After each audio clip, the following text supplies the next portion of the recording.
Welcome back, everyone. theCUBE's live coverage here in San Francisco. I'm John Furrier, host of theCUBE for RSAC 2025. Third day of 4 days of wall-to-wall coverage.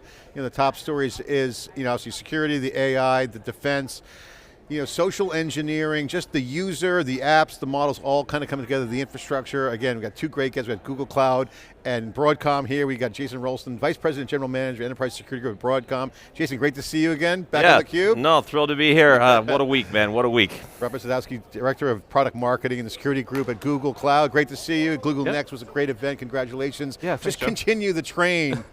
We just keep rolling on. Security, the adversaries don't stop, neither do we, so. We love covering both you guys with theCUBE over the years. I mean, I think, Broadcom, we've been, and VMware on side of it, software side, we've covered all 15 years of our life, so been following that trajectory and just how software, as it gets closer to the infrastructure, becomes a super critical part of, as we go into AI. At Google Cloud Next, we heard how AI native into the products is enabling a lot of value for the consumers of AI, which are the apps and the customers.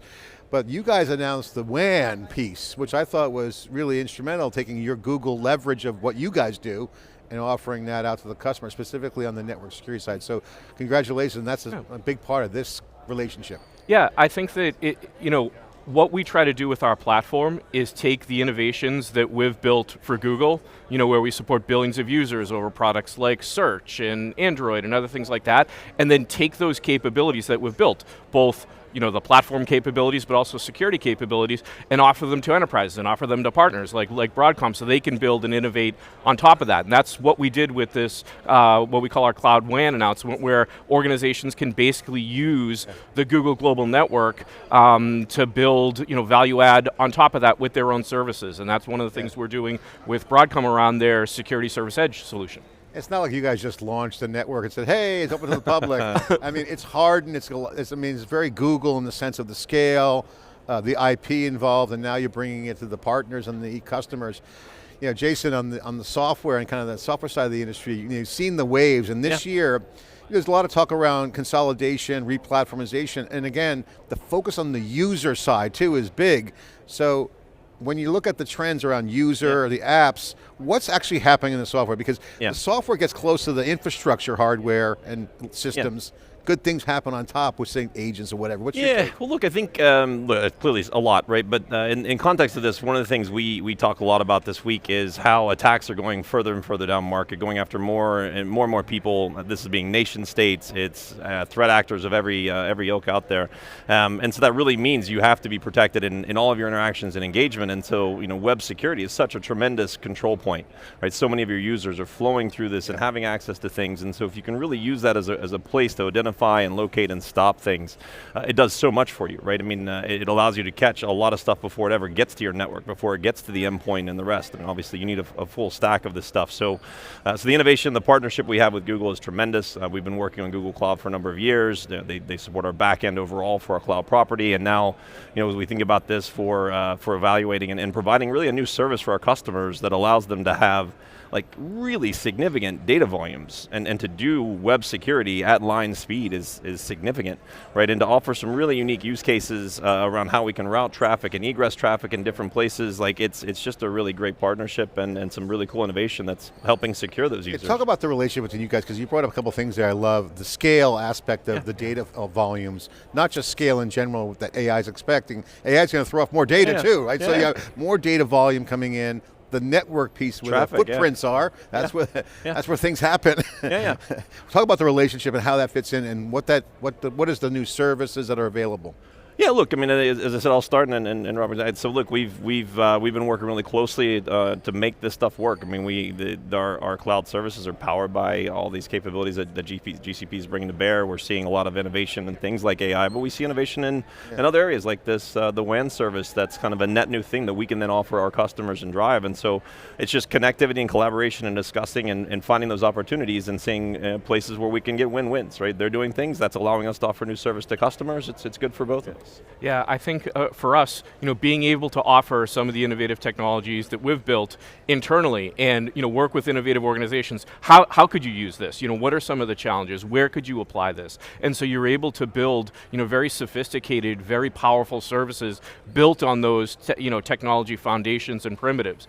So we talked about the Cloud WAN. Another thing that we work on is things like analytics, where you have huge amounts of elastic storage, huge amounts of compute power. Now we're adding capabilities for AI, where we have GPUs and TPUs and other things like that, where again, build apps and capabilities based on your expertise as a security provider, using our underlying capabilities to support those. It's a great point. I mean, like it's not just that we're building the same things we were building before. Google continues to bring new things to the market, and like AI is becoming a big part of the story.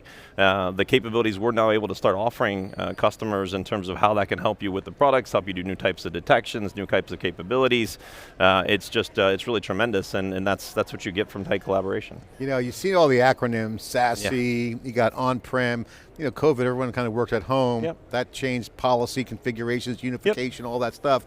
This security service edge, I like the name, first of all, because edge is in it. But it feels a lot like a new kind of service that's taking advantage of the analytics, the data, and I'm assuming there's some AI in there too around like, I got a plethora of data.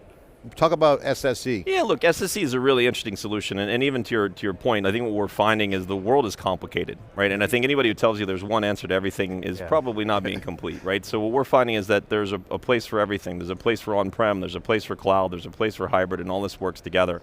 Secure Services Edge is really powerful because you're recognizing users move. That you can't always count on them being in a network and having all those protections that it provides. You got to find that and put that wherever they are. And so through the kind of omnipresence of Google Cloud and this availability, what we get is an ability to drive services, right? Those security services, the things you need to do your job.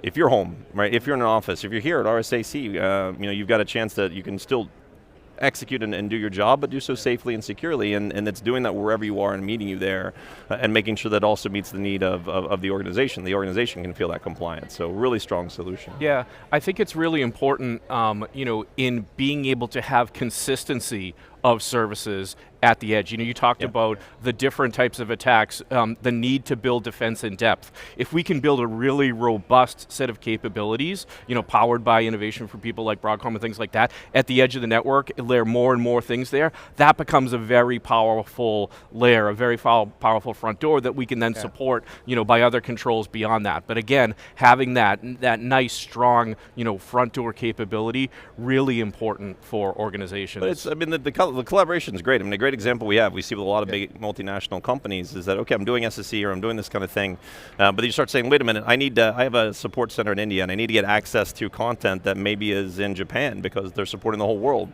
but it's geofenced.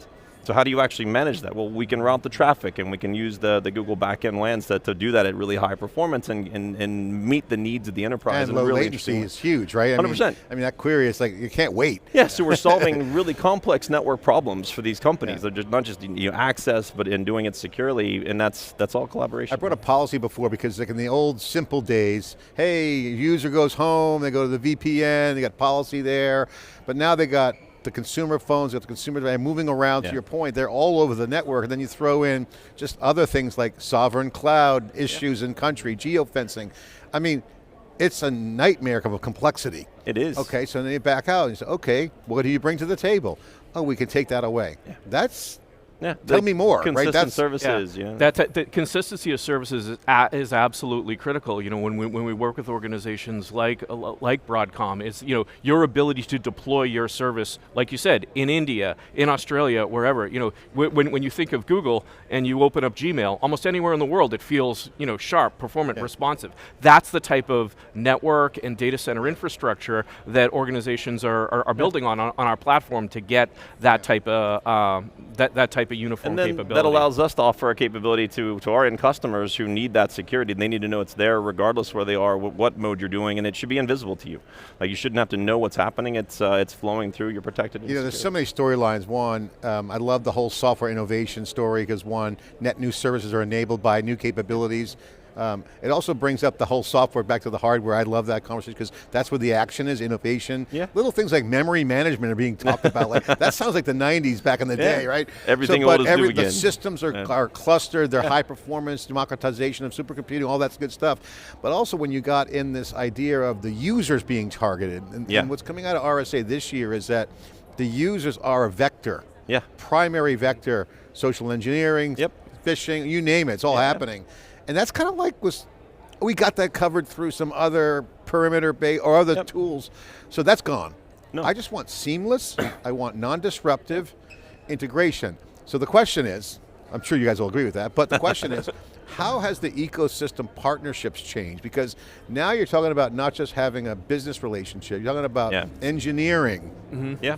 Integration has to be fast, seamless, easy, non-disruptive. Yeah, that is like table stakes. You guys agree? And secure, right? In a world of supply chain attacks, right? Like anybody along this chain can come in. So somebody coming after one place goes after somebody else. They find the weakest link. They work their way up, right? So, absolutely. I think it just requires close collaboration. And the reality is, we all know how to do this. Like it's just you got to do it. It takes time. It takes investment from both sides. It takes a willingness and an interest to do it.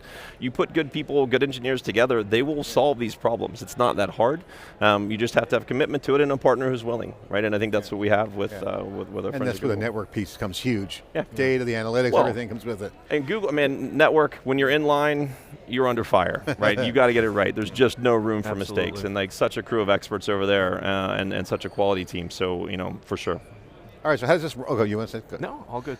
So how does this render itself from the customer, working backwards from the customer, saying, okay, what's their value? Is it a net new service? Are they just buying right off the shelf? There's no shelf, but you know what I'm saying. But there are a couple of things. And I'll let Robert talk. From our side, look, what we were able to provide is a really high quality service with some interesting additional options, right? For people to say, hey, I want to do something that takes advantage of the links, the WAN service that Google is offering. Like, well, great. Well, we can have you either do that, we can egress out and then go across. It becomes a way for you to have more advanced and higher capability in your network. It's almost like an upsell for us.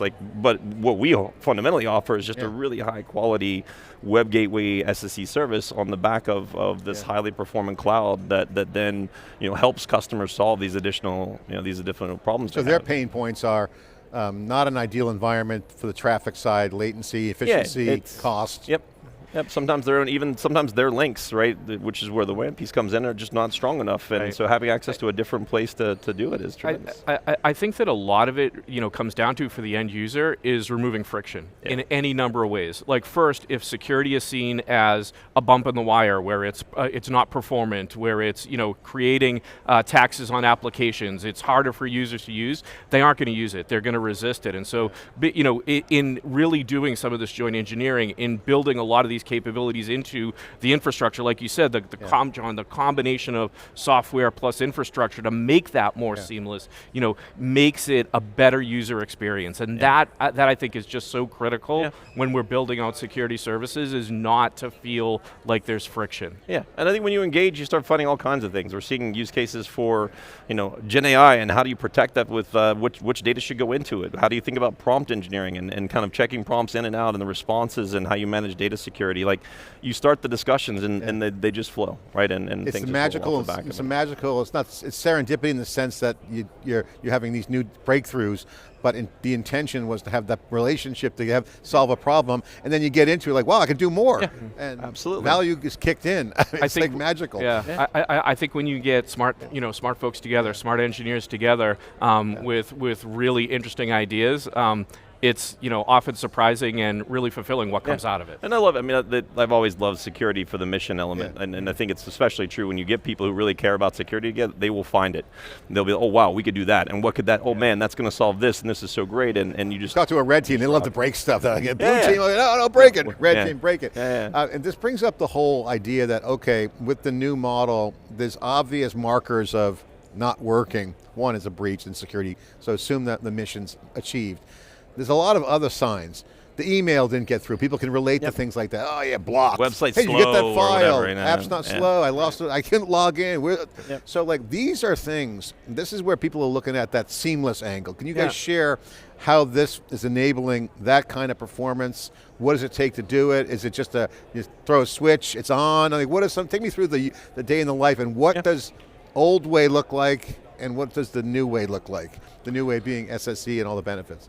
Yeah, look, I mean, I think we're trying to make it as easy as we possibly can to turn on web security and make, put those security protections in place. If it gets to go all the way to things like web isolation, to fully isolate you so you're not even accessing the site and we're rendering the site back. Like, this is a whole set of capabilities we have. They're built to be attached onto the Google offerings in a super simple way that is not quite flick of a switch, but pretty darn close. Yeah, I know, simplify. But it's close. But I mean, and I know they're doing the same thing. They want this service, the WAN service, to be really easy to Absolutely. access. Again, I think it goes back to that simplicity and transparency. It was interesting, we saw that story this week about the power outage in Europe, and people are like, was that a cyber attack? It's like, people think that somehow security is unreliable. We have to drive that notion out, that you can have security almost be invisible. You get that protection, you get that confidence that you know you're protected when you're operating these environments, and that enables the business to do a lot of interesting things. Also, sometimes things just break. Yeah. That was not a security attack. Actually, the brittle nature of the web app architecture we had.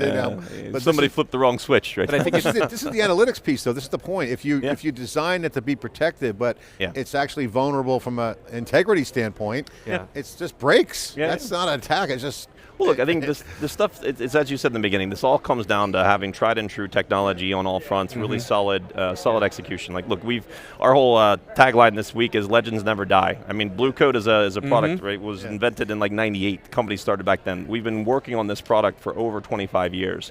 It's solid. It works. It works really darn well. Symantec, same time frame. Bid9, Carbon Black, Vontu on the DLP side, like just legendary brands that have been around forever. Like this technology really works.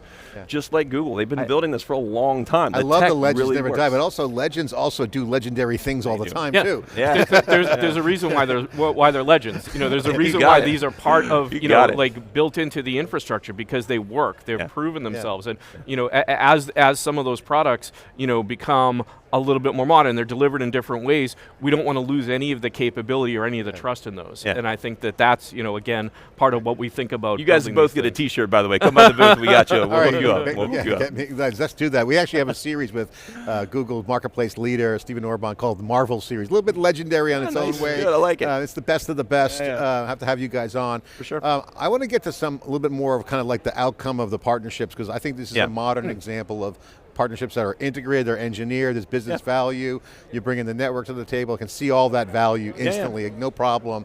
That's not a hard thing to see. What I want to know is, on the Broadcom side, your job is to optimize the software on behalf of the customer. Google's bringing in some goodness. Check, you got that. What's changed on your side? It allows you to focus and get more creative, more product oriented. Because they're AI native, we heard that at Next. What does it allow you guys to do on Broadcom's software side? I mean, we're just given more options, right? When you have capabilities coming online like this, all of a sudden you have this problem. A customer might have come to you and said, hey, I'm having an issue with this, or latency, or I can't do this at speed, and all of a sudden Google shows up and says, well, how about this? We're like, oh, great. Boom, we can do that. We've got that now, right? We're looking at new AI capabilities, both for detection, but also for policy, for all these cases, and like, well, wait a minute, we've got this partner who has this tremendous amount of AI capability online, ready, some of it powered by Broadcom in its own right, and so we can tap into that, and that becomes another way for us to offer advanced services. So it's just like, it's like what it used to be when you had code libraries and SDKs. What we have now is this super powerful set of SDKs, and they keep making them bigger, and they keep making them better, and the functions are new, and they solve problems. They help us solve problems for our customers in new ways, and it's the cliche in the security industry, it's a team sport. And have teamwork, you need trust. And you trust that your partner and teammate will get their job done. They're in charge of something, they do it well, and they do it better. They become legendary and legend constantly. And that's kind of what you guys, just take care of your business, and they're enabled. You check the box and you can focus on the task at hand. But it's not that simple. I mean, our partnership is deep, right? As a company, I mean, we do a lot of work with them on the semi side, on software side, on security side. Like, we are really tight with Google in a very big way, right? So like, that trust is implicit in everything we do, all the way up to the highest levels in the companies, right? So it's a really great partnership. And you build that trust over time, and you build that trust through success. And I think we've had a number of, as you've brought more services, more capabilities, replatformed some of the products, it's all gone great. It's allowed you to, serve other customers, to do that, to focus, more on the building, building the product side and not the underlying infrastructure side. 100%. So like, we're most of the way through bringing Carbon Black into GCP. It's not where we started, but we've done that because that's where the rest of the Symantec portfolio is, to do the integration we have, and it's been a great experience. I think you guys are a case study in the modern ecosystem. Remember the old days, hey, you know, we're connected, we've got an API, we're good, and nothing wrong with that. No, no, there's nothing wrong with that, but now you're talking about deep relationships, and as you get better over time, there's engineering. And what does it take to do that? I mean, can you guys just share some scope, the magnitude of what it takes to have this kind of successful partnership? Oh, man, I think you said it. You have to have a groundwork of trust. You have to have a really solid relationship and a belief that there's mutual benefit and mutual value. And in this case, I think it's very clear. We get value, Google gets value, the customers get value. I mean, there's just no reason not to invest more in the partnership. Everything kind of pushes us in the same way.